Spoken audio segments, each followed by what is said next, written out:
How do you deal with the stress being a Hatzalah member? Speak with my colleagues and to work through issues that we have together, as well as work with our family and our community. I'm a member of Queens Hatzalah. I'm fortunate that Queens Hatzalah offers a very strong support system amongst the members. The coordinators are always there for us. If ever we need that support, we always have who to turn to. Whether it's difficult times in our personal life that we might be struggling Hatzalah related, or sometimes even not Hatzalah related. So my answer is that the way I deal with it is understanding that this is a gift that Hashem gave us. I think what keeps me going is the next Hatzalah call. Whenever I have a stressful Hatzalah call, I can't stop thinking about it. The only way to get it out of my system is just keep on going, and I would jump for the next Hatzalah call. Our professionals, that if a member needs, they reach out to one of our coordinators and they will get any kind of help they need. Usually once you go home and you see your happy family and your kids support you and your family supports you for what you're doing, you relax and it gives you the courage to go to the next one.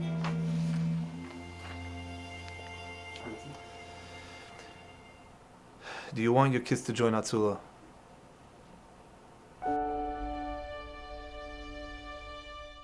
My father's been on Hatzalah for 35 years, and I grew up in a home where Hatzalah was just a part of our everyday life.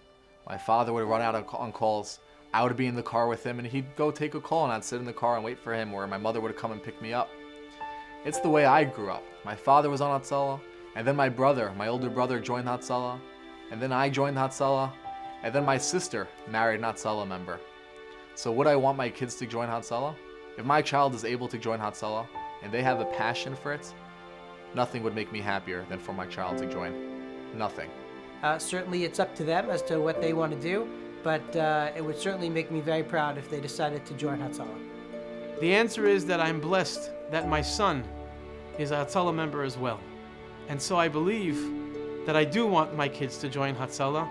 And thank you, Hashem, my dream has come true, that another of my family members will be on the front lines to save lives, to give back to the community, to be there for other people like other people will be there for us. My oldest son is 8 years old. I asked him already whether he wants to join Hatzalah or not. He doesn't know what the answer. He sees what I go through, and he's going through, but I think he's proud of me. I think he really is proud of me, and I think at the end of the day he's going to want to join. And if I become older and I can't do the amount of calls that I do now, I would want to see my son in Hatzalah.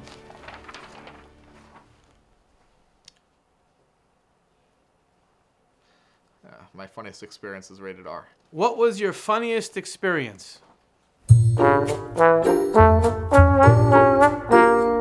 We have lots of fun experiences and funny experiences on Hatzalah, especially on the west side. We tend to be a bunch of jokers, so there is an important component to our job as a Hatzalah member to be lighthearted. 2, 3 o'clock in the middle of the night on a summer night when my wife and kids were upstate and I was home myself, and I heard the radio going off for a fire. I jumped out of bed and I heard the member saying that he has 2 traumatic arrests. I just slipped into my shoes without socks or anything, and at the fire I realized that I'm actually wearing 1 shoe and 1 slipper. I responded to a call. The family thought it was a lot more serious than it actually was. And when I got there, I calmed everything down. I told them it was gonna be okay, and I told them they didn't even have to go to the hospital with what was going on. It was more of what we call a Band-Aid call. So I gave them that Band-Aid, I took care of the situation. As I was about to leave, the family looks at me. They said, wait, we're not done. I said, what are you talking about? They said, come. They pushed me to sit down at their table, at their Shabbos Suda, and to try a lot of their different Bukharian foods. One of the greatest experiences I had of all times was when a call came over for a partial obstruction. And we're going lights and sirens to this. We have a 4-year-old with a partial obstruction, and we're already thinking, what are we going to do? How are we going to treat them? Hopefully it doesn't get lodged, and concerned. and we run into the house with all of our equipment, and we go to the mom, what's going on? Where's the child? And we see a kid playing on the floor. And the mom says, look, I don't know how to tell this to you, but my son has a really, really bad smell from his nose.